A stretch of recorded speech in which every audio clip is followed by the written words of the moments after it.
So I woke up pretty late today and kind of woke up to a really nice day. I figured I'd come out to one of my favorite places, and I haven't checked this place out in a while. This is White Cliff Park. It's about 35 minutes drive away from Vancouver. I'll show you around.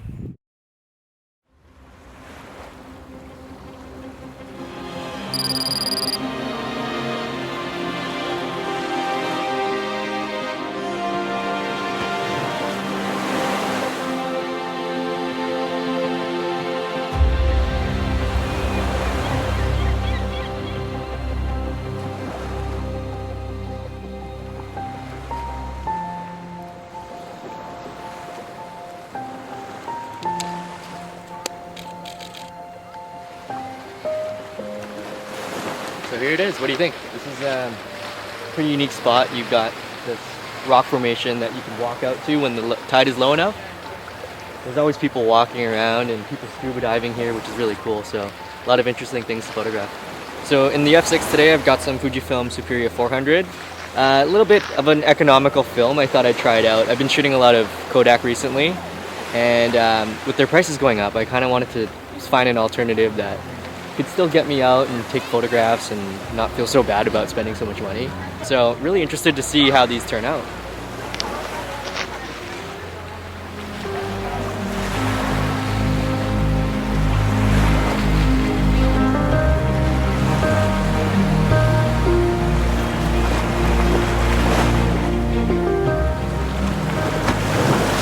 A lot of people out today. Yeah, it's a nice day. It's a beautiful place, so you can expect a lot of people just hanging around and taking photos, taking their families out. Someone's got a remote control car, which is pretty cool. We've got the 35-1.4 on, so I'm getting a little bit of everything. There's a bunch of people that are silhouetted, which is kind of nice. So yeah, turns out. What do you guys think?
Okay, so I just literally got the email 18 minutes ago.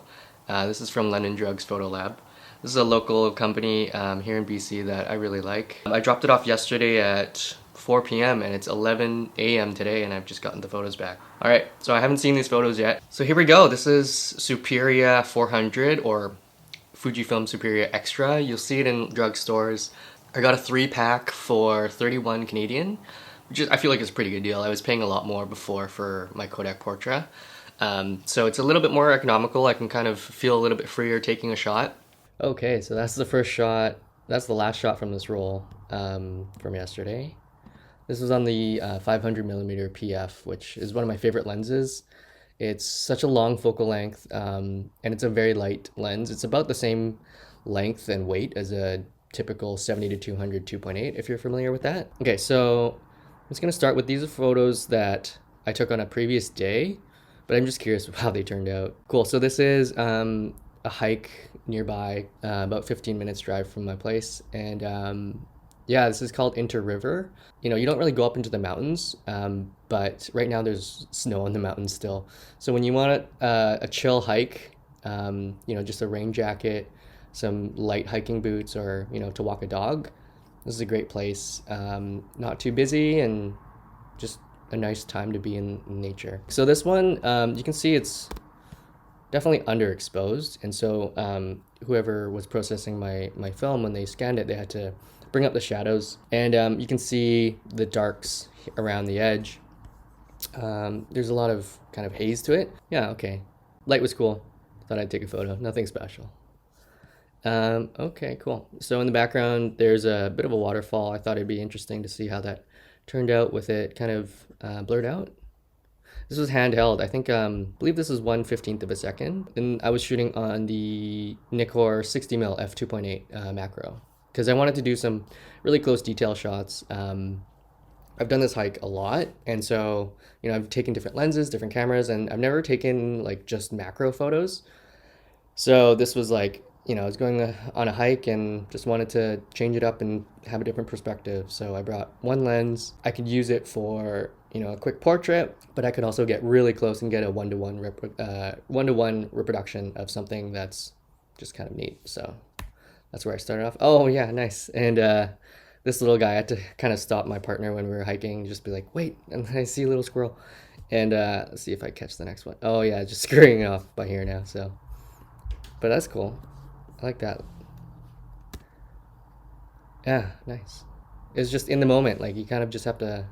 I almost always have it set to 3D matrix metering and aperture priority, and it's basically like point and shoot. For the odd case, I'll have to set something different, but for the most part, I can just aim and grab the shot, and the autofocus is so accurate. So a shot like this on maybe my f3 would be a lot trickier. I would have to really check my focus, and by the time I nailed it, he'd probably be gone. So this is another reason why I love this camera. It's just for stuff like this, it's you'd miss it. I would miss it. Okay, next up, yeah, scurrying away. And so yeah, having the 60mm, which is almost a 50 and very normal. I was like, the sun's peeking through. I thought it'd be cool to kind of see what kind of portrait I could get. And yeah, I'm really happy with this. This is very warm, and I like the bokeh actually. I don't really use this lens for portraits. I like kind of brighter apertures, but this looks pretty good to me. Oh, cool. Another just detail shot. I was kind of just, because I was walking around with a macro, I was almost imagining things really, really close. And this was one of the interesting things. And I kind of wanted to show the sun in the background. So I was just trying to find the light, really. Being a ISO 400 film, it's good. You can still like shoot slow, kind of low light situations, but I don't want to be at like 1/8 of a second and getting blurry shots. So this was nice to kind of just catch the light a bit more. And again, just on 3D matrix metering. Cool. Yeah, another macro shot. If there's nothing macro that's interesting, I bring my watch. Oh, sweet. Yeah, these are little fungi that I saw. I have no idea what kind of fungi, but I thought they just looked really cool, and they're like yay big. So I'm really up close to it. I'll show kind of a behind the scenes of how close I got to that. Whoa. I don't know if you're watching The Last of Us, but I'm getting The Last of Us vibes right now. Love that show, by the way, if you haven't seen it. Even if you haven't watched the video game or played the video game, it's Pedro Pascal is amazing. Oh, this one's a little blurry. Okay, so I was like top down with this one. That's okay. Sometimes you gotta try. It was. I knew it was about 1/15 of a second shutter speed. So as I was kind of holding my breath, and I'm like, on all fours basically. So yeah, it was a tough shot. I was like, at this point, I was like, oh, why didn't I bring a tripod? But I just wanted to go on an easy hike, be light and be kind of casual about it. So sometimes, you're not going to have everything you want to have, and you just make the most of it. Oh, cool. So on the left side here, over here, I have my iPhone just on flashlight mode, just trying to get a little bit more light on the little, I don't know what this is in the middle. I thought it was really cool. It reminded me of like those Japanese like miniature landscapes, and I thought this was really cool. Like you have this was wood, but it looked like mountains in the background. And I just wanted to focus on this guy here, but I needed a bit more light because at this point it was getting pretty dark, and I think it was at like 1/8 of a second if I didn't cast any more light down. So yeah. Okay. Oh, I remember. So this was a shot I had to take because I wanted to record the shutter sound of the F6.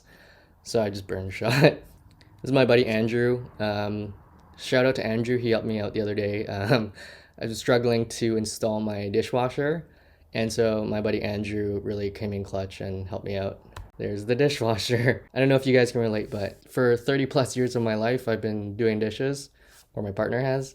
And to finally have a dishwasher is pretty sweet. So this is my cat, Shanti. It's a very dark shot. I just wanted to see how it would turn out. Kind of just testing out Superia. Like I'm treating this roll as just trial. With my previous roll of Portra 800, I was kind of doing some indoor stuff like this and seeing if I could, use it for very low light situations. Here, the meter was fooled by how bright the background is. So in hindsight, I will bump up the exposure comp for this, and that's a better one. Yeah, so I turned on a bit more light for this shot. And yeah, so my partner is really into spinning, weaving, or sorry, not weaving, spinning and knitting. So I'm just helping her out with some photos for her social media. So I think on film, like the stuff that she's doing, textile arts, looks really cool. I think, analog and analog just have a good feel to it. And a lot of the advertisement that I see for knitting is very film looking. Now we're going into, this is my first shot at White Cliff Park yesterday. I was talking about the silhouetted people. I thought it'd be interesting. You can kind of see the city in the background. This is, no, I don't know. This is maybe even kids. Somebody tell me. A lot of people do engagement photos and wedding photos here. It's just such a cool background. You can isolate people on these rocks. So yeah, again, this is on the 35mm 1.4. Kind of getting a little bit of everything, the silhouetted people and the bright sky. I don't love this shot. I think the colors are a little bit weird, a little green. Like if I, just play with it a bit. Yeah, I'm gonna have to see. A lot of this is what looks like chromatic aberration almost, but it might just be the film, because I don't think I shot this wide open. I think it was probably f8, maybe f5.6. If you guys really want to know the settings, I can definitely dig that up. That's another nice feature of the f6 is it prints all the information between the frames. So when I pick up these negatives, I can actually see all the settings on the strip of film. Yeah, okay, the colors, I don't think I'm going to use this film for landscapes. It's very film looking. What do you guys think? I mean, for like personal memories, I think it's fine. I think it's great. You kind of builds a bit of more nostalgia. It's kind of why shooting film is fun for me. But if I want like a real representation of how the situation, the scene looked, this green is just, it hurts because this is not what it looked like. Okay. Oh yeah, so here you can see a bit of just scanning mistakes or kind of residue on the scanner. Yeah, this film, I mean, it was a very harshly lit day. The contrast is just crazy. Yeah, I'm kind of limited with how far I can go because, you have to think these aren't raw images. These are scans, so they're JPEGs. So when we're shooting digital, we just have all the information from raw and we can kind of do whatever. You can fix a lot of issues. But on film, it's like you're shooting JPEG only and it makes it tricky again. So you kind of got to pick your shots. And my horizon's completely off here, so that bugs me. But let's see if I got it better. Nope. All right. So yeah, it's one of those things you just learn. Like I was just so focused on this guy here, and I totally forgot to deal with my horizon. Of course, I can fix it. Just do one of these guys. And just draw a line where the horizon is, and ta-da. I mean, then I don't like that I cropped this guy off, so. And, I'm cropping it there. I'm cropping it off here as well, so. Oh, cool. Yeah, I was just kind of looking at this boat here. It was like in this strip of light as it was going past. Thought it was really cool. And like this island in the background with these crazy clouds. Yeah, just all these layers I was trying to put together. Yeah, okay. I really expected to see more detail in this rock here. And there's probably only so much I can do before it just falls apart. Yeah. I mean, these clouds are crazy though. I kind of like this balance between the white and the black here. I can work with this. So yeah, even with these little smudges here, on Capture One or Lightroom, that's up here. I usually have it paired to my mouse, and I'm not using my mouse right now, so there you go. It'll just choose a spot, and then if it's not the right spot, you can just grab and move it, but that's good enough. Yeah, another cool silhouette on the 500mm. Yeah, this is looking over to YVR Richmond. which is the international airport for Vancouver. Oh, this is kind of cool. It's very dark though. Wow. And then I've got these lines from the scan because I've totally underexposed the heck out of it. Darn. I think the composition's cool though. Got these obviously boats down here, and then two different planes. And these clouds are just nuts. Yeah, I like this shot a lot. I like the clouds. I just messed up the exposure.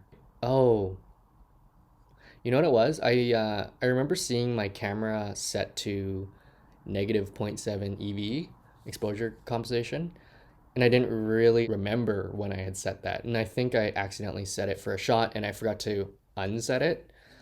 So I think that's why most of these shots are like 2/3 underexposed.